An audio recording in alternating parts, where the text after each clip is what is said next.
Assalamualaikum warahmatullahi wabarakatuh. Salam sejahtera bagi kita semua. Perkenalkan, nama saya Christopher Patigu. Stambuk saya A42120102, kelas B, PJKR. Di sini saya akan menjelaskan apa makhluk hidup dalam ekosistem alami, faktor abiotik iklim, kelembapan udara atau sangat mempengaruhi terhadap kehidupan tumbuhan, kering, lembab, dan sangat basah. Suhu atau berpengaruhi terhadap tumbuhan dan hewan, atau angin atau sangat membantu proses penyerbukan pembuahan beberapa jenis tumbuhan. Curah hujan untuk memenuhi kebutuhan akan air. Individu organisme tunggal seperti seekor tikus, seekor kucing, sebatang pohon kelapa, dan seorang manusia. Dalam mempertahankan hidup, setiap jenis diharapkan masalah hidup yang kritis.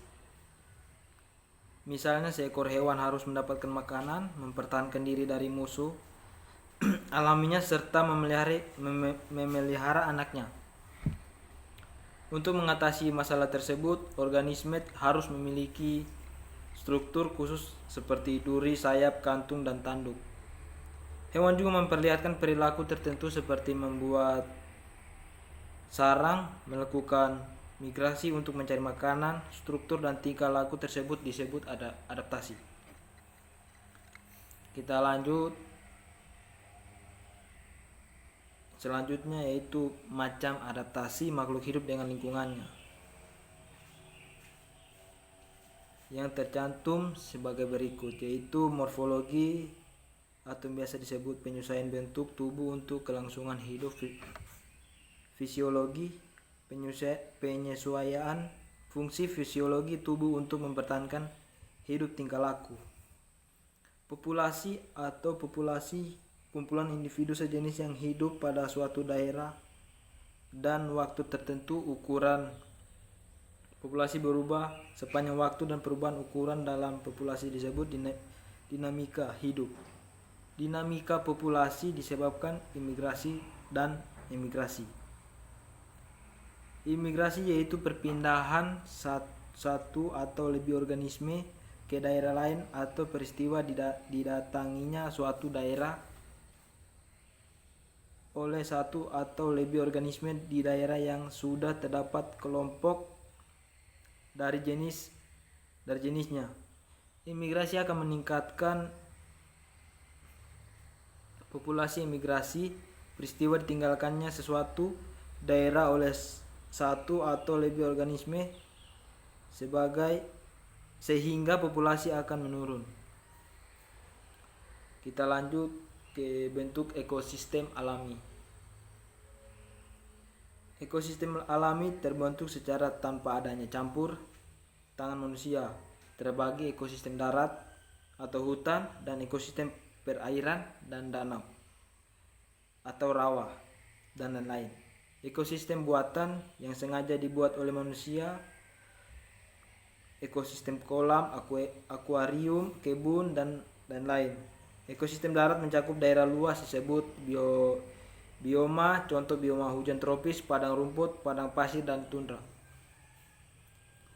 Komponen-komponen ekosistem yaitu biotik atau semua makhluk hidup yang berada di dalam suatu ekosistem, misalnya manusia, tumbuhan, dan hewan. Abiotik atau berupa benda mati yang di dalamnya mencakup habitat, tanah, air, dan suhu dan musim, dan lain-lain. Aliran energi dan materi dalam ekosistem. Menjelaskan jumlah energi pada satu tingkat tropik yang didapat dari tingkat tropik di bawahnya. Saat hewan makan tumbuhan, tidak semua energi atau energi kimia yang ada di dalam tumbuhan itu diambil. Ada efisiensi karena aliran energi makin lama makin kecil bila tingkat tropiknya makin tinggi. Salah satu bentuk aliran energi rantai makanan yang merupakan peristiwa makan dan dimakan dalam suatu urutan tertentu. yang tidak didapat dibalik.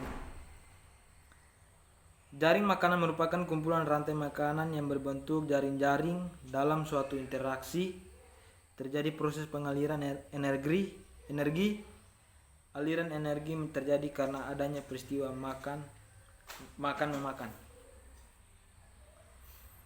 Kita lanjut ke macam-macam bentuk pola kehidupan, yaitu simbiosis atau bentuk interaksi yang sangat erat dan khusus antara dua makhluk hidup yang berlainan jenis.